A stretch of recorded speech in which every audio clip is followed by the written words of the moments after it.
All right, here at Dr. Michael Sclafani from Thailand Sports Performance and Rehabilitation. Happy to get you on here and talk about your business. Yeah, thanks, We've Michael. sort of Appreciate it. known of each other for a while, and I'm trying to get this done for I don't know a few months now. It seems. Thanks, Florida, for your natural disasters. It's been a Yeah, great season. yeah, Yeah. man, tough. But so you run your own business now hmm for I think 4 years. I hmm saw right. You got an interesting background. You have a lot of designations and certifications. It looks like so. Give us sort of the rundown of how we came to have you today.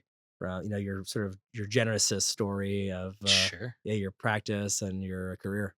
Yeah. So I've been very fortunate in my career to have a lot of sports medicine opportunities. And, we can get to the backstory later, but basically, in the last 4 years, we moved from Fort Lauderdale, Delray Beach area over to Sarasota, didn't know a single soul. And I originally did not want to start my own practice. I actually am not a born entrepreneur. This was something that was kind of foisted onto me. And I didn't want to take another job at a hospital or another practice or IMG or something like that. Sure. Nothing against them. I just knew kind of my worth and how I wanted to practice. Didn't find a good fit. And it was actually my wife who pushed me into private practice. And she's like, I've been telling you for years. Why don't you do it? So, about a month before we moved over, came up with a few things behind the background name, LLC, website, whatever. We moved over here, didn't know a soul. And I was like, you know what? I really want to sublease from a CrossFit gym Mm, because I was doing CrossFit and I did CrossFit for about 10 years after my sure. rugby career. And so I was like, all right, cool. Let's just drop into 5 gyms and let's see if there's a space available for me to sublease and kind of start limited overhead, bare bones, just kind of start to network and kind of get my name out there, get a feel for the town. And Right. then, man, it just took off from there. And I've been super, super blessed. And, when you look back on it is November is 4 years, is our 4 year anniversary. So, Awesome. yeah. And when we look back at what we've done and it evolves year over year, but it's just the people that we get to interact with, I think is really what makes it count. Like, I don't really care what the Excel spreadsheet says, revenue wise, profit wise, whatever that is. That's a different, financial meeting with myself. But really, at the end of the day, what's been really cool is how far our reach is. Mm, And I mean, we see people from St. Pete down to Northport that come to our practice, wow. and we have a pretty good reach. And we're very fortunate that we have a great reputation and we're very good at what we do. Sure. And so we've just been really just enjoying working with the people that we work with and just having a good time with it. That's awesome. So from rugby to CrossFit to fixing all the problems that are generated by those two sports. Oh man. You know what? So people ask me all the time, they're like, how'd you get into rugby? Because it's not very popular in America, right? Yeah.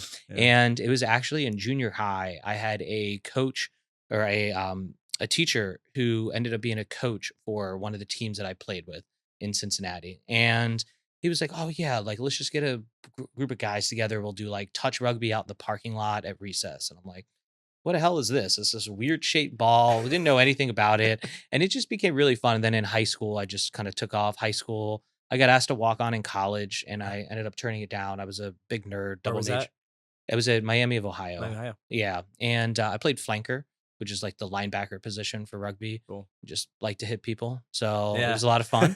And then, yeah, just I played in grad school. I played for a D1 men's team.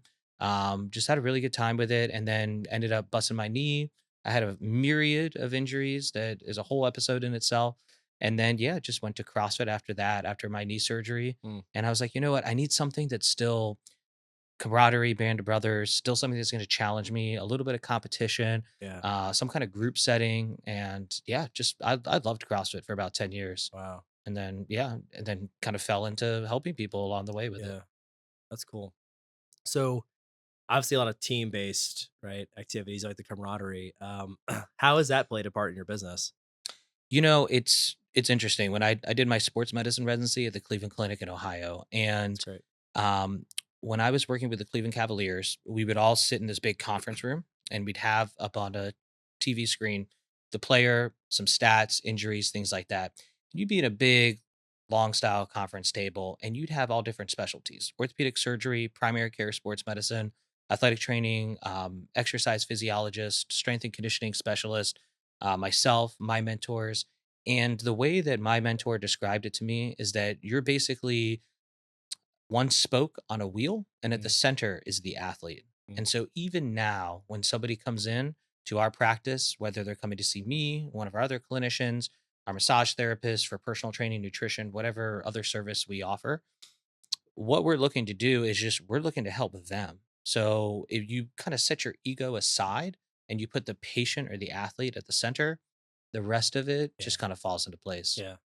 I really do like that. I think about that in my business and just being how are we consolidating or being part of the bigger team that someone has in their life that they have a healthcare professional, they have a tax person, a lawyer, all those different people in their life, and how can we be their board of directors to help them get to where they want to go, right? Yeah, and Yeah, people have answers or they want answers. They're a little bit nervous.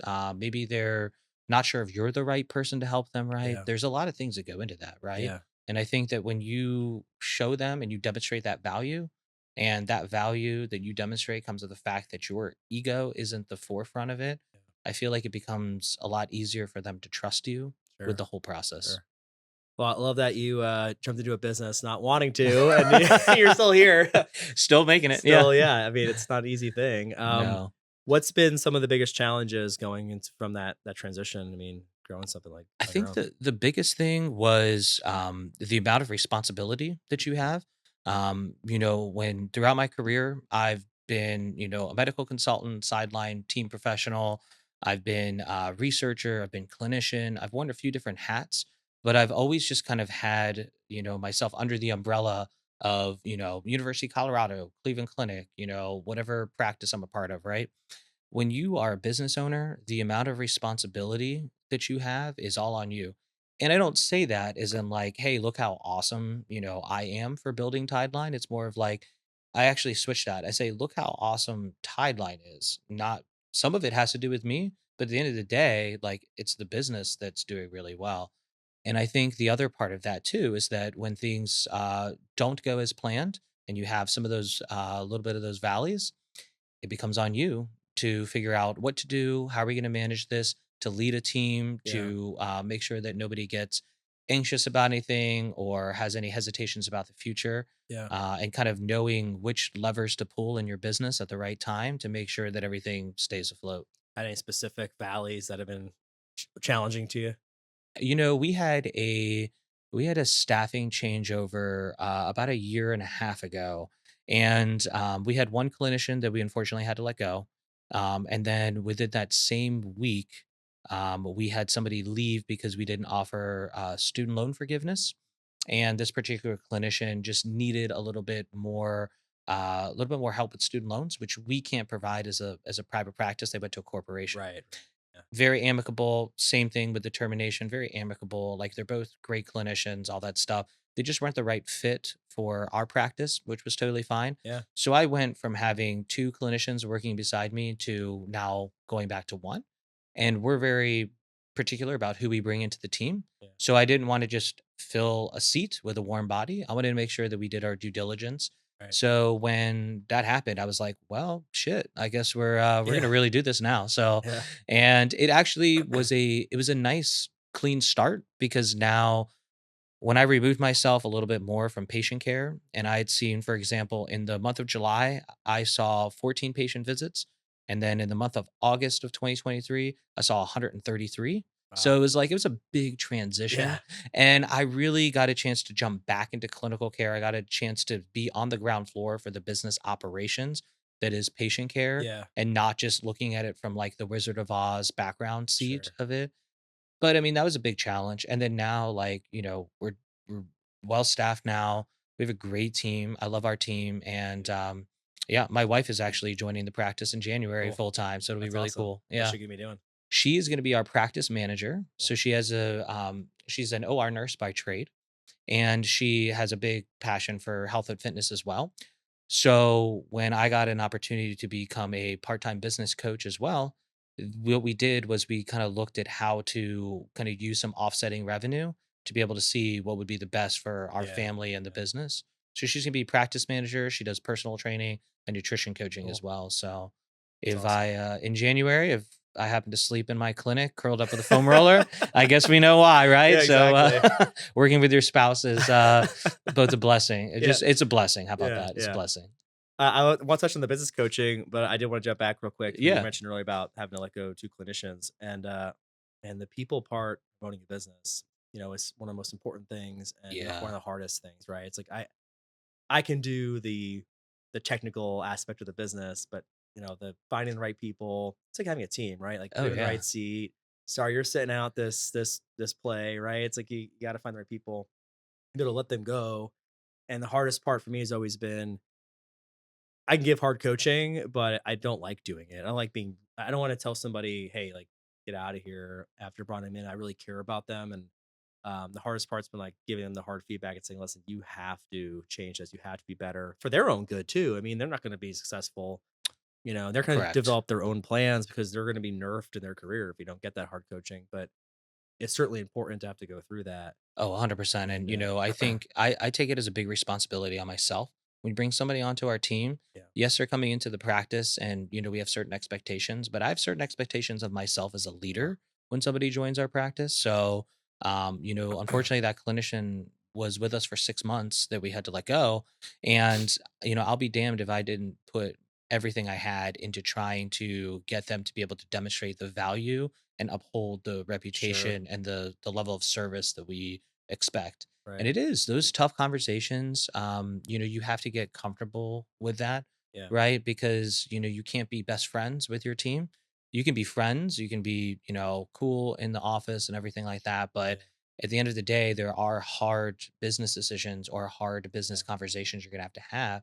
You're too close to Yeah. it. I It mean, I gets like tough. thinking yeah, I do, I think that's important. I also like thinking about it, we think because I always love to envision, my business as a family, but, Mhm. you know, if your brother and sister are being, out of line or something, you gotta tell them. And you Right. usually have to be like, "Hey, get your ass in line," or, Yeah. you're really slacking or whatever, right? I feel like I'd tell my brother that.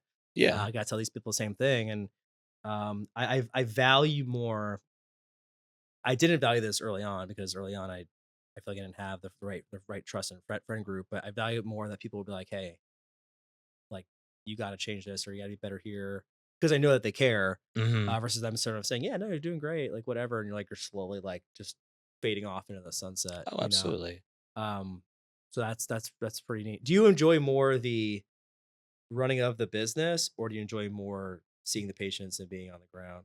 I like both. I think it depends on the day. Yeah, Like, I think it changes day to day, but there are some days like today or Friday where I was like, man, the patients that we see at our office are freaking amazing. yeah, Like, we have a few professional athletes that we're working with, and they're just incredible people, incredible athletes. We have a few people from our community that are just amazing people, yeah. and then we have, like every time we have a kind of challenging patients and things Sure. like that. But Throw it yeah, out there. yeah. But from the business side too, sometimes you're looking at it and you'll look at your KPIs and you're trying to analyze the matrix, right? Look for Yeah, the lady in red, right? yeah, And then you're sitting there, you're like, God damn, I can't find it, right? yeah. Like, And I'm like, man, how to this make this maybe work? am I good at this? Like, Yeah, but I'd say for the most part, I think right now I'd say it's a good 50-50 balance yeah, where like I like patient care because we're one on one for 60 minutes with all of our patients. I really love spending that hour with somebody, getting to know everything about them. Like yeah, I know what their kids, what sports they play. I know where they're going for Thanksgiving. I know like what drives them. I know what kind of feedback sure, to give them, how I can talk to them. I really do enjoy that. The part of patient care that I don't like is when I have a million business ownership things to do in the back of my mind that distracts me from being 100% focused on working with a yeah. patient. But then same I thing, get that. sometimes you sit in your little office and you're tinkering and you're looking at spreadsheets and Yeah. you're looking at Canva, social media reels and Instagram insights and you're like, "Oh man, Yeah, what are we let's doing?" get me back to the patient care. Yeah, yeah, Yeah, but I mean, I think it's important to strike a good balance because in the mastermind group that I'm a part of, that I've been a part of since opening the practice, I think there's this sprint to the finish line in terms of how quickly you can get out of patient care and scale yourself. I don't like that because I think that the best business owners for the practices the kind of practice I run, the best business owners still do a decent amount of patient care. They just have the right people in place to be able to help them with the other yeah, things. yeah, Because at the end of the day, we're in a business that is patient forward. We're service oriented. You yeah, can't get yeah, out of that. We're not in product sales. We're in a service based yeah. industry, healthcare industry. Yeah, I mean, it's exactly the same for me and my business, and I do love the fulfillment that you get from getting somebody from point A to B to C to Z and really helping them achieve their goal. And the same thing in your line of work, like you're seeing the direct effect of the work you're doing for somebody. Yeah.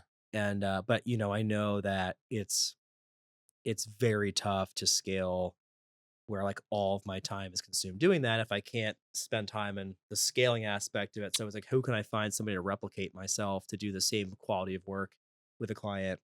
It's tough. And it's tough, and you don't want to miss some of those opportunities, those relationships, but you have to some degree to scale the impact. And it's like, Yeah. I care about scaling my impact and helping more people because I know we do good work. And I think you the same. It's like you don't want to be able to do that. But again, you sit there and you're like, oh, if I could just do these client meetings all day, instead of Yeah. all this other crap. Exactly, and it's just, I think, like, when you watch we use Asana as our task manager, it's like, you Yeah. just look at your Asana, and you're like, "Oh my god, there's, like, 12 things on here." And you get Yeah. this, like, overwhelming, almost anxiety where you're Yeah. like, "Oh god." Yeah. And then all of a sudden, I've got, like, Yeah. 4 hours of patient care, and I'm like, "Alright, when you're with somebody, they Yeah. deserve your best." But that actually, what ended up happening was we've grown the business so much recently that we were originally gonna look to bring on another clinician, but I decided instead to bring my wife aboard Yeah. as practice manager, and then which will allow me to be able to do more patient care and less admin things that Yeah. she can take care of. And it's 100%. going to be so much more fun because then I feel like it's going to be more fifty Yeah. fifty as opposed to bringing on another person, training them. It just like patients need to trust me. I have to be able to trust this stranger to Yeah. come into our practice. And we have had a few clinicians that weren't able to uphold that standard. So Yeah. it's like, Yeah. I want to make sure that whoever we bring on next is like damn fine. Right. So who better can you trust than yourself? And nobody's going to treat your business like you can. Yeah. Yeah. 100%.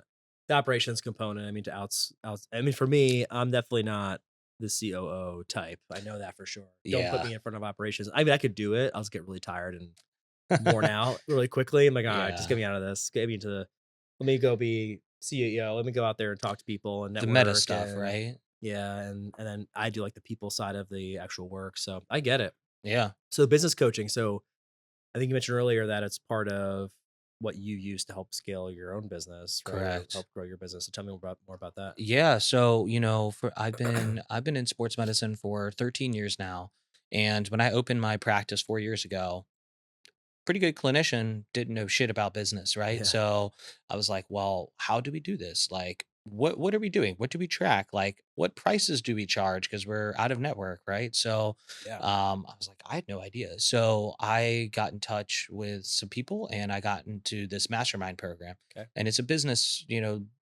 coaching for other practices just like mine. And it was great community because entrepreneurship can Yeah. be lonely sometimes Yeah. if you don't either have other entrepreneurs in similar businesses or other entrepreneurs in different Sure. businesses. People Yeah. don't understand it until you're in it. Yeah. So it was great. It was a A whole roller coaster. program. Yeah. Oh yeah. Absolutely. So it was awesome. It was a great program. It was almost kind of like a camaraderie band of brothers thing where, Yeah. they have these modules that you listen to, but then more importantly, they have these group calls and then they have a live conference that we go to twice a year. We all get together and it's grown. 4 years ago when I was in it, there were like 170 practice owners. Wow. Now it's almost 300. So it's been amazing to work with. That's And cool. then just this past year, they asked me, they said, hey, we have an opportunity for you to come aboard as a business coach and a consultant within our group. Would you want to do that? And I'm like, well, yeah, sure. That sounds awesome. And it's funny because when you open up your business, you have imposter syndrome about whether or not you can actually do the business, like Yeah. make it as a business owner. And it was so funny because I hadn't felt imposter syndrome in 4 years. So then the first time that I hopped on one of these Zoom calls, so the Yeah. program, you basically have 3 Zoom calls over a 6 month period with somebody. And then you also lead these live group calls where people hop on. They just like rapid fire all these questions Mm. about their practice scenarios, anything mindset. Like I'm a big Yeah. mindset Yeah. person, right? So 100%. so you have all these things coming at you and yeah, it was just like, man, can I do this? Like do I have enough business acumen to be able to help another clinician start, grow, scale their own practice? And Now I can confidently say yes, That's but cool. yeah, a few months ago I was like, "Oh boy, it's been a while since I've had Yeah. imposter syndrome." So That's it was cool. yeah, it was different. That's good. Yeah. I do love the mindset because I feel like that comes from athletics too. Oh Just yeah. bringing that into the business world. I mean, you can get caught in like a negative feedback loop or whatever, right? Oh yeah. Well, you know what happens too is that, at the end of the day, nobody's going to do it but you, right? So Yeah, let's say even if you hire somebody, like let's say that I were to hire an administrative staff to fulfill on like, calling patients back and he or she forgets to do them. Well, at the end of the day, guess what? You're the owner, so you have to do it, right? We had two clinicians leave in 1 week for and some turnover for that due to unforeseen and unfortunate circumstances. Well, it's funny. My wife was like, "Well, how are you feeling about all this?" And I said, I looked her dead in the eye and I was like, "You know what? My feelings are irrelevant because it's the work just has to get done, gotta get right? done. Like it just, I could sit here and say, "Oh man, I'm scared. I'm overwhelmed. I have no Yeah, idea how I'm going to go from like 14 patient visits to 133 patient visits in, like a matter of 1 month. And then on top of that, hire, yeah, look and for and hire talent acquisition, right? So yeah, I think the other thing too is that there are people who get into business who are looking for a hack or a shortcut. yeah, And I think that like you need to be punched in the face at least once. yeah, And if you can't, yeah. this may You not be have the to. world for Yeah, you, you're you going know? to get punched Yeah, in oh the face. yeah. Yeah, You probably get a couple times pretty too. significantly. Probably hit the mat a few Yeah, oh times yeah. and maybe barely get up, but you have to get up. That's just the Correct. deal. Otherwise, no one's gonna come back and pick you up, No, right? there's no daddy's trust funds. There's no Yeah, like nobody can create relationships for you. Nobody can teach you yeah, how to do this stuff. Like you can learn how to be a better clinician, a better, financial advisor. You can learn all of the like trade skills, but you can't yeah. learn resilience from a book. Yeah, And it's crazy how it's like freeing it is being a business owner. I when I left the corporate gig to go do what I'm doing today, it was this like immense weight lifted off my shoulders to some degree of like, wow, like all the politicking has gone, all that stress. Like I'm doing this for myself. The stress that I am incurring is on my own for me. right. And and the fulfillment was high. But then you're like, okay, this is also a lot harder because then a hurricane comes through, all your client meetings get moved out a month, and then you get sick. On top of that, you're like, oh, and then you can't get back in the office. Like it's like, oh, I can never get back. Like, and it's like you have to just keep going. Right. You can't stop. And I think that becoming a business owner while simultaneously being pretty invested in like physical fitness and mental fitness was helpful. Mhm. And I've found that in times I've been focused on health and my mental health and just like what I'm eating and reading, the business side of it becomes easier Isn't because you that just start thinking, crazy? okay, like this isn't gonna end me, it's gonna keep on going. Yeah, and that's the thing. I think like once you realize that your to-do list is never going to end, Yeah, right? Like it's just randomly it's like on and there's no infinity. finish line either. I No, there mean, isn't. It's like, oh man, once I check this last thing off, now I just what? yeah, Put my phone down and like just what is chill. success defined as? Yeah, Yeah, exactly. I have no idea. Like if we had somebody when we were interviewing a while back for the position that we filled, they were like, "Well, where do you see the practice going in 5 years? I'd love to see that." I was like, "Oh, great! Like I have that." And they're like, "Well, what's the end goal for the practice?" And I'm like, "To be honest with you, I kind of don't know. yeah, Like, I mean, it's still kind of the wild, wild yeah, west when you're an entrepreneur. yeah, There is no ceiling, and I think that's sure, like the best and the worst part. You work for a corporate job yeah, and it's like, cool, you work your way up, this ladder. Probably not going to make it CEO. So you're probably going to be amongst this like director level, depending on how your corporation's set up. But then what? Like, then you just have more stress and then you're yeah, kind of still working for somebody yeah, else and the freedom to work on it. yeah, But I really like what you said about the physical health because you do CrossFit as well. yeah. And I think that Poorly, but yeah. yeah. I think, but when you focus on yourself in a way that's in a healthy way, that's not like, hey, I'm just gonna like stare at myself in the mirror and talk about how awesome I am. Like when Yeah, you yeah, actually focus on your own health, it is an investment in you. Oh my God, it is so worth it yeah, because it makes you more resilient. Like, I mean, I could spend so much time talking about how like the workouts that I did, whether it was rugby, CrossFit, or like more of the hypertrophy bodybuilding style sure. workouts I do now, like, I mean, all of that builds your mindset to be able to respond and Yeah, to adapt to anything thrown yeah. your way, right? I always feel like the day that was on the ground, barely able to like breathe after a CrossFit workout. No matter what comes at me during the rest of the day, I just feel like, okay, whatever. Like I already Nothing's gonna suck that almost died much. this morning doing a Metcon or something. It doesn't matter. Absolutely. And I mean, some of the it's so funny. You know what the worst is that when you look at a Mekon and you're like, oh, that doesn't look so bad, Yeah. right? And then all of a sudden you're like, you redline, you're rolling on the ground, you got your Yeah. sweat angel, and it's just like Yeah. your whole back is all dirty too, Yeah. because you're just like Yeah. laying there for a minute. You're like, I just need a minute. People come over to you, they're like, hey man, you all right? I'm like, Misjudged that a little bit. yeah, Come absolutely. on. Oh, awful. Yeah. Uh, But to your point though, it's like, yeah, you do any of that stuff. And yeah. I shared on we have our own podcast as well. And I shared Yeah. What's the in name of your podcast? Tideline Talks. Nice. So it's kind of like a spin-off TED Talks, Yeah. but I like Tideline it. Yep. version. Yeah. And yeah, my hormones ended up crashing a couple years ago. And I had to start testosterone replacement Okay. therapy.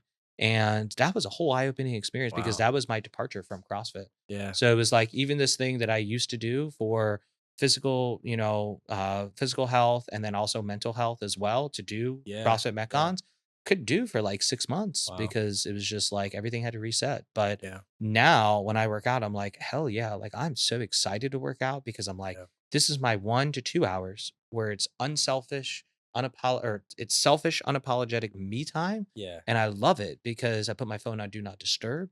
The business doesn't exist. Like Yeah. hopefully stress doesn't exist, but Yeah. like it is like it's amazing what happens when you just put the phone down for an hour or two and you just think about anything else and like you're 100% focused on something else that's not your business. Right. The most refreshing thing in the Yeah. world. It's necessary, I think, just to Yeah. get out of it. Between that and I have to get back to it. I was doing some meditation that was helpful too, just to like quiet the noise. What you use? You use one of the apps?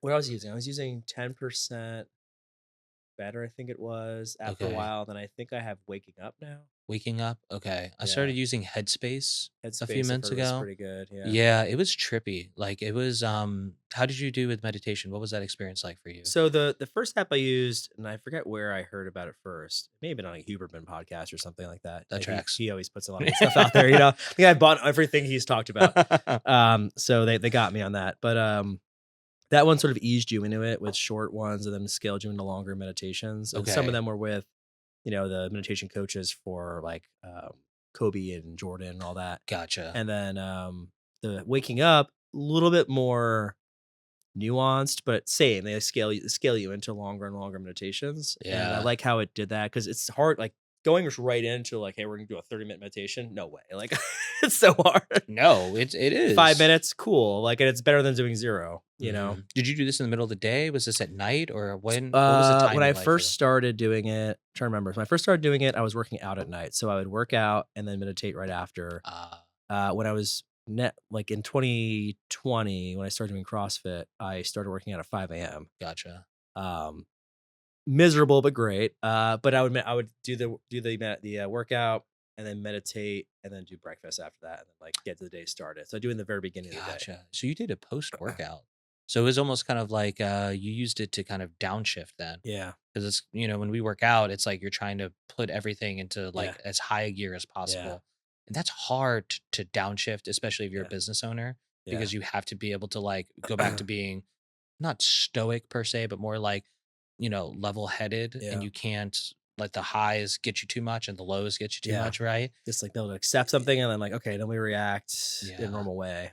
Yeah. Correct, correct. And Yeah. so that's interesting because I started using Headspace for sleeping. Mm. And they had like a few like nighttime, bedtime stuff.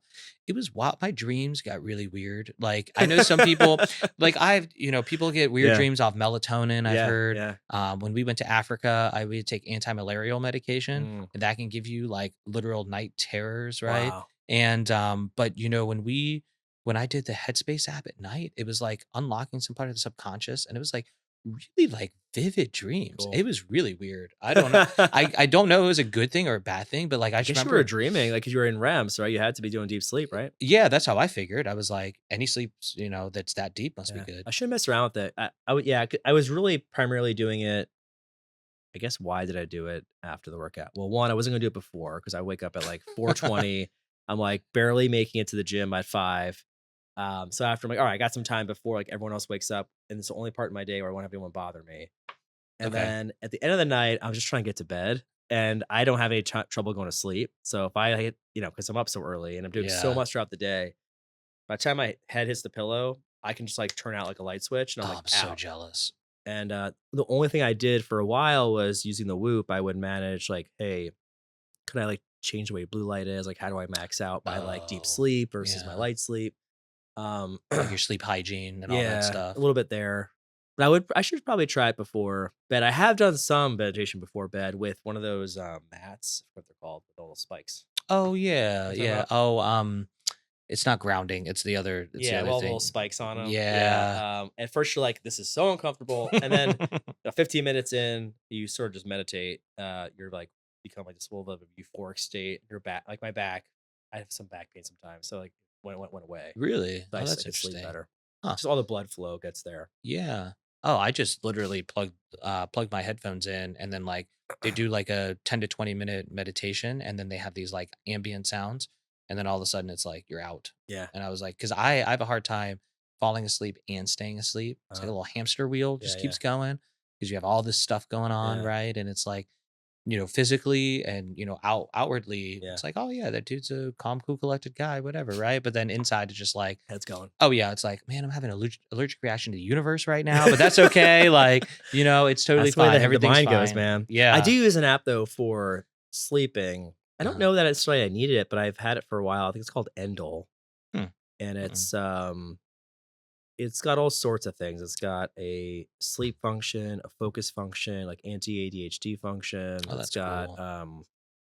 focus, work, nap, chill, move. So every one of them is like a science-backed uh sort of like creation of sounds. Oh, that's cool. The sleep one though, it's like it does a pattern. It's a pattern of sounds, and it basically trains almost like Pavlov's dogs. Like it's like trains your brain to Oh, be like, okay, this sound. You hear those little chimes, and it's like, okay, it's sleep time, and then it basically fades into this all night ambient noise, and hmm. then you can set an alarm time, and then it will sort of raise you out of it.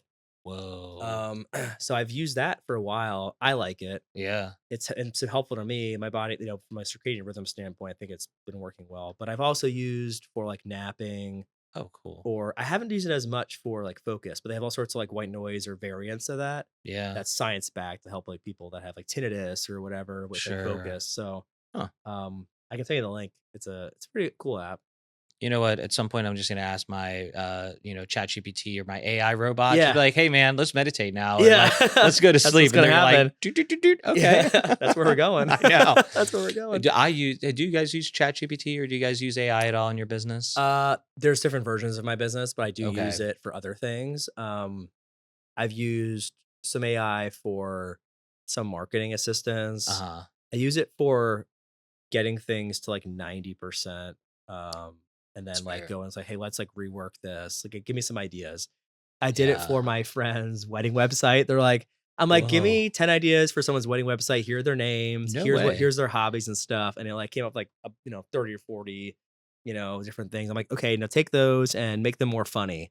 Oh, cool. And so I just, what you have to do is ask it really good questions. Sort of Mhm. like iRobot, where they're Mhm. like, that's not the right question or whatever, right? Like that is Exactly. the question, right? He's like, what Yeah. questions, So I've done that for, we had an event for Soulful Sips for, we raised money Mm. for Wine Women and Oh, Shoes that's right. That with was recently, by right? Adrian and Bob. Yeah. And I was like, give me names for an event about with like cocktails. It's a fundraiser, and have it be catchy. And it came up with, I was like, give me like five or six. I'm like, hey, make more, but make them more like catchy. And then that's where we got the name. That's super cool. You just have to keep asking it questions. Yeah, and it learns too. It's Yeah, like crazy. refine that, make it funny, make it, more serious, Yeah. make it less wordy, Yeah. We use ours for social media a Yeah. lot. So like somebody said that ChatGPT was a little bit better for like things like that, like content creation and things, Yeah. but didn't have as much of a human element to it. Yeah. So we use Google Gemini Mhm. for our social media captions sometimes, Okay. and it's actually been really good because it actually puts in emojis. Yeah. It knows our voice now, like in terms Okay. of the voice that we write in. It's super cool, but all it does is it takes what's that? There's a Dan Martell book called Buy Back Your Time, Mhm. and it's an incredible read. And I'm just like, well, listen, I have a million things to do. To sit down, I have the idea about, how to make this caption about some kind of, cervical spine issue, Yeah. and I very technical when I write. Now I just need something to just make it pretty and Yeah, make it yeah, yeah, fun. And yeah. it's like, why? That would take me so long to unravel. This No, thing there's so takes a many couple reasons to use minutes. AI, and Yeah. there's so many applications for it, and I feel like there's gonna be a lot of removal of segments of the job field that do not Mhm. need to be done because they were so manual before. Yeah. They don't need to be manual anymore, and you can redeploy those resources somewhere else Oh yeah. into something more technical or where you need a human element because there is Mhm. going to be a human element in a lot of careers that are going to be required forever. But I think about this as like a prime example. Someone calls in and is like has just basic questions that they could technically Google, and they could Google it now because Gemini is going to give you all the information. But Right. they want specific to what you provide. I mean, the the artificial intelligence could give them not only everything in the internal database, but everything in the external database compiled into their situation if they really wanted to. So, like your first tier of questions Yes. isn't necessary to have a human being there that is one, slow, not accurate, and also you have to take time to answer the phone, Correct. right? So, I think that whole segment of first tier in a lot of industries is going to be removed for the replacement of, hey, this highly functioning semi-human feeling because now it's better than it was where it was like Correct. I'm a robot Yeah, it's very clunky at the beginning. yeah in a lot of ways, and then removing time like especially as small business owners. I mean, like you said, you're wearing so many hats. Yeah. How much more time can be spent in places that need your time? The next place I think I would use AI would be on our website, Yeah, where similar to exactly what you're talking about, tier one questions, where a little chat bot comes up. yeah, And some I know there are some chat bots now, but I'm gonna wait till it gets a little bit smarter yeah, yeah, and have it a decision tree that you can upload. Then literally just be like, hey, welcome to our website. Is there anything that we can right, answer for you? Like, yeah, do you treat knee pain? Or like, hey, do you guys work with marathon runners? Like, right, we sure do, and like all right. this stuff. Because there's like when I would ever go to a website or call in, the first thing I'd be doing is like just give me a real person, right? Because like that interaction is just gonna be infuriating because it's so Correct. bad. At this point now, it's like I don't want to wait for the person.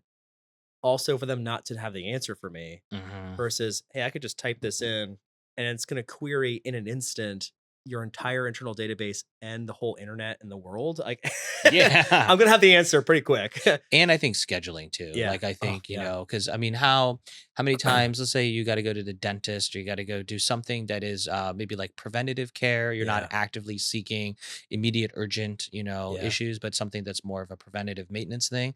And it's like, oh man, I gotta like wait till the office opens, but I didn't get home Yeah. till like 7:30 this night. Now I gotta put it on my to-do list for tomorrow. Yeah. Versus if I just get in there and be like, hey, when's the next dental hygiene appointment? Yeah. Like, and oh, cool, we can get you in for a routine Yeah. clinic on blah, blah, blah, click, done. Like, Yeah. so easy. I think I mean, from a career standpoint, in every industry, you got to get ahead of it to some degree and like know what the environment's like so you Hmm. can adapt as a business, right, to certain things that can make things better for you. Yeah. My, And keep pace with people. yeah. My big concern is, when we have service based industries like ours, you lose a little bit of that like charisma, or I guess as the kids would call it now, Riz, There right? So, is, yeah, the Riz. yeah. And it's like there are some things you just can't replace though, and I Yeah, think but I think what's nice is that if you can kind of stave off those low hanging fruits, right. with some of those tier one entry level questions, Yeah, and then get to the point where it's like they're in front of, one of our staff or something like that, yeah, great. Now we have that charisma and a little bit more of that yeah, human element to it, that I think would be able to yeah, be a little bit more empathetic, a little bit more. They're going to feel like they're heard a little bit more yeah. when they talk to a human or like somebody from our team. My hope would be that if you were able to make the first line more efficient, you would have less of that spill over into the human, Yeah. like where you have a human being, where you need them to be charismatic to spend time with somebody. It's like, oh, well, I have to run to this next call because I have another question, another problem I got to solve. Versus, well, Yeah. now I don't have all that extra noise. Mm-hmm. I can actually focus on those serious questions that are coming to me or needs, Exactly. and Because you're hopefully that'll be a better use of everyone's time. you're buying back your time, right? Yeah, Like I don't yeah, know, it just comes yeah, down to that. Wasn't a big fan of Dan Martell when I first saw him, but like when I read his books, I was like, oh, he's yeah, got some stuff in there yeah. that's worth reading. So if you could go back in time, to your younger self, maybe before you were playing rugby or as you're playing rugby and like, all about the future, like what are something you would tell yourself as a little tip A little tip, that I go back think. to the future. Yeah. Shit, get the DeLorean. So, I think the big thing that I wish that I would have that I would tell myself, I think would be to just to not stop. Like when I was younger, especially in my well, from a workout perspective, I changed gears too often. And I wish I would have Mm, just stuck with one activity a little bit longer. mm, That's more of a superficial answer to your question, but I think it's like I think it just kind of speaks to the fact that, you're just kind of looking for something all the time, right? You're looking for something that's going to give you the biggest dopamine rush, the most yeah, satisfaction. yeah, And like, I mean, I played rugby, but then I did triathlons as well. And then I did this and I was just kind of all over the place. And I just wish I would have just really doubled down on mhm, something because now that I have my own business, it's like I get to double down on my business yeah, as opposed to like, okay, cool. I'm going to do a little bit of this. I'm going to do a little bit of that. Or like, you just kind of do the shotgun approach yeah, and I think that when I was younger, I think I had a harder time just really lasering in onto yeah. one thing. I think that was a little bit of me too, primarily because I didn't really know what the hell I was gonna do. Yeah. Career As wise? I was an engineer in college and then I'm in Really? finance now. It's like a totally different line of work, but I also didn't have, I don't think, I don't know if I didn't have the access to the resources. I think I had access to the resources. I didn't know what questions to ask or what, Yeah. people didn't ask the right questions of me maybe. And if I'd had, like, for instance, being a people person, sitting in engineering degrees and like that is super technical, and knowing what I know now, like I would not have been focused so much on the technical aspect of career versus the business aspect and the people aspect, where I morphed into that over time. Yeah. So I feel like the same thing. It's like I probably would have asked myself different questions. I didn't know what to ask. I didn't know what I didn't know, right? No, It's like yeah. I there's so much I didn't have back then to make those decisions. Because it's so much easier. I mean, like when you double down on something, it's so much easier to just be better at it, right? Yeah, Without all the white noise, but all the yeah, distractions. And it's like, I mean, I know they talk about, hey, being able to like change gears and go from doing, patient care to admin stuff to marketing stuff to, yeah, video recording for social media. Like, yes, you need to be able to do that. But unless you're like 100% dialed in, you can't then be like, oh, cool. And then now oh, I got to remember this from the grocery store. Oh, I got to do this with my family yeah, and stuff. yeah, It's like it's just trying to be super focused and like there's that concept of deep work. And I didn't really understand what deep work oh yeah, was until I started my business. yeah. Like I could sit there and like focus, like I've published a couple journal articles and stuff like that. Like That's I cool. can sit there and like tinker with that. I'm a little Hemingway style, do a little work whiskey next to it, right? And Yeah, yeah, that's fine, yeah, right? Like yeah, yeah, that was good.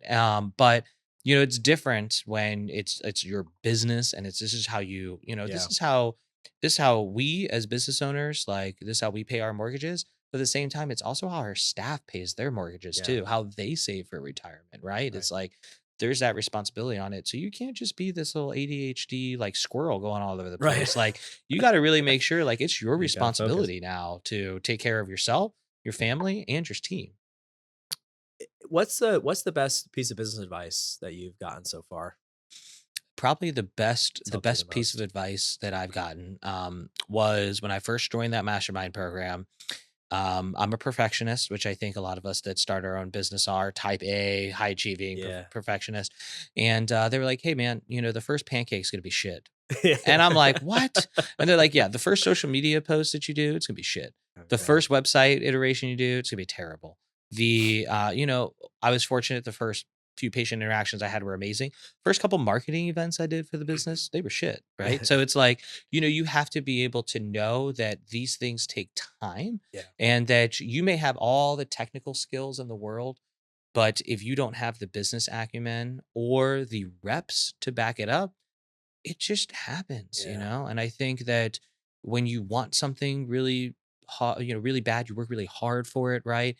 And you're giving everything you got, and it doesn't work out, it's Yeah. super disappointing. But if it's your first time, like I think setting yourself up for that expectation that it may not be a home run every time you get to bat. Right. I get it. That makes sense. And just doing it. You just gotta Yeah. start and Yeah, keep exactly. going.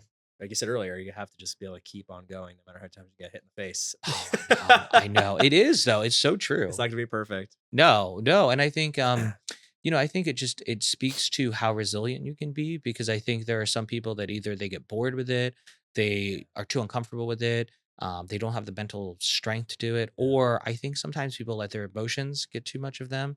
And I think as business owners, I think they actually, when you join the mastermind, they give you 365 days of daily stoicism, because they understand how important that mindset is. yeah, Now, I'm very fortunate that for me, stoicism is not something that's difficult for me to enact.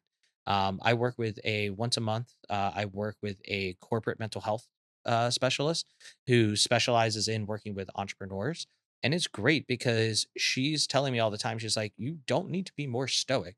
You actually need to open up, like unlock a little bit more, yeah. And it's just, but it is, everybody has their where they are on that You've done, spectrum. you've done athletics, you've done CrossFit, you've had to exert that Yeah, fortitude, right? So, I really do believe it's just like anything else, right? Someone comes to you is like, I want to become more healthy, and you're like, yeah. I want to lose weight or I want to build muscle, like you're bodybuilding. It's like I want to go to a competition. Well, I hate to break it to you, it's going to take a while to get to the point where you want to Yeah. be. It's not going to happen for 3 months, and you're going to hit your goal. And it's the same thing in Yeah. business. I mean, so many people that I've sort of studied or read or podcasts like, hey, the first 3 years, 4 years, 5 years, 10 years of this was, I don't want to say shit, but like in their mind it was shit, right? And It like was, it's yeah. not where they want it to be at all. And that took all of a sudden, boom, that the skyrocketed. So I think you're right, like that fortitude just to maintain and really have, I think, the mission of what you're looking to accomplish and fulfillment, Yeah. like you said, the fulfillment and the mission as the front of it, the rest of it's gonna trail and come behind it, and it's gonna be there eventually. Yeah, and I think, I don't want to throw social media under the bus, but it's like, I mean, we have all this stuff that's just like, Yeah. oh, cool. Everything's just a facade on social Yeah, media, I right? know. It's like, look how successful I am. Yeah, Or my favorite is people that are entrepreneurs that are on the hustle and they just constantly post about it. yeah, Like, I mean, you could follow Tideline, you follow my yeah, personal page, and it's like very rarely do I sit there and say, like, look at all this cool, like, look at how yeah, hard I'm hustling. Look at this, look at this, look at this, because it's like I don't know, like, it's just part of the job. yeah, you're Like, that's just doing it. bragging because you colored a picture and you stayed in the lines, like, that's Yeah. just what you're supposed to do, Yeah, like, yeah, it's not anything special, yeah, but I think people feel like they need that recognition and that pat on the back, and I'm like, "Guess what?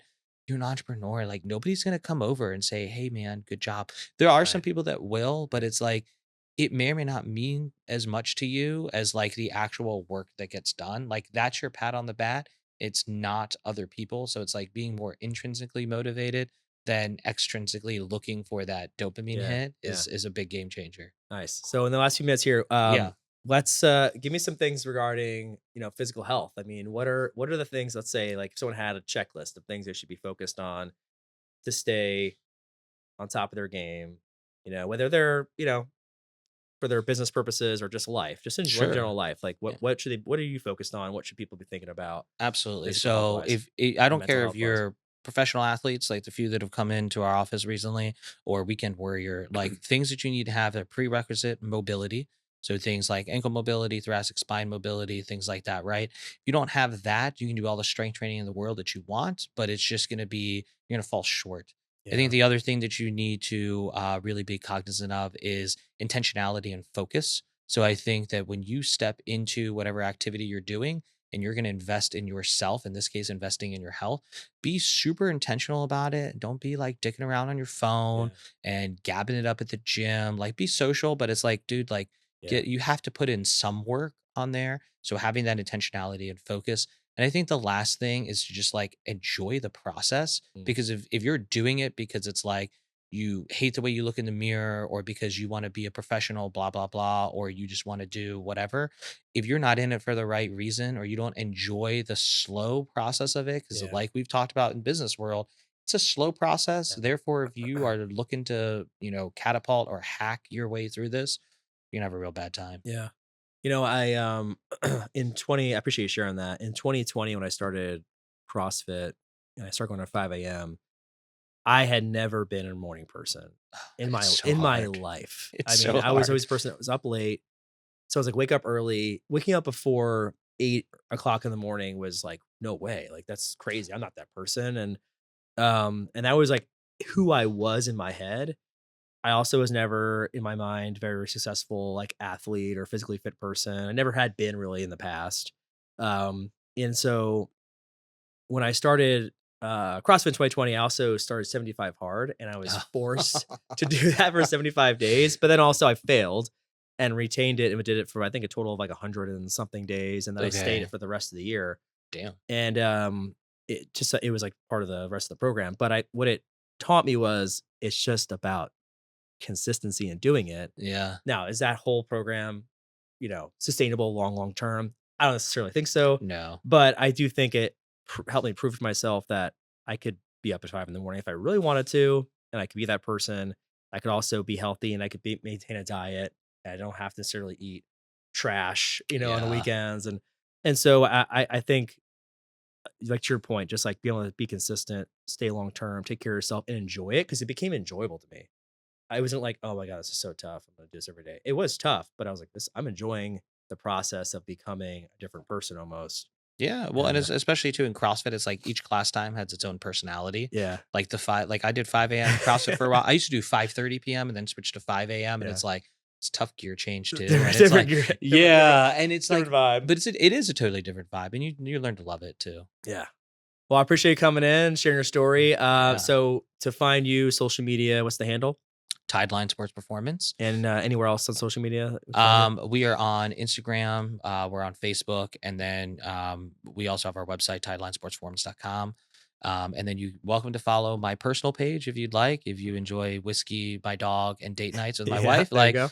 decent follow, occasional dirty mirror selfies, I guess, at the gym. But yeah, that's at Sclaf 23. So I'm sure you'll plug those. Perfect. And then, the podcast, Thailand Talks. Podcast is on Tideline Talks. It's on Spotify and Apple Podcasts. We release about one episode per month.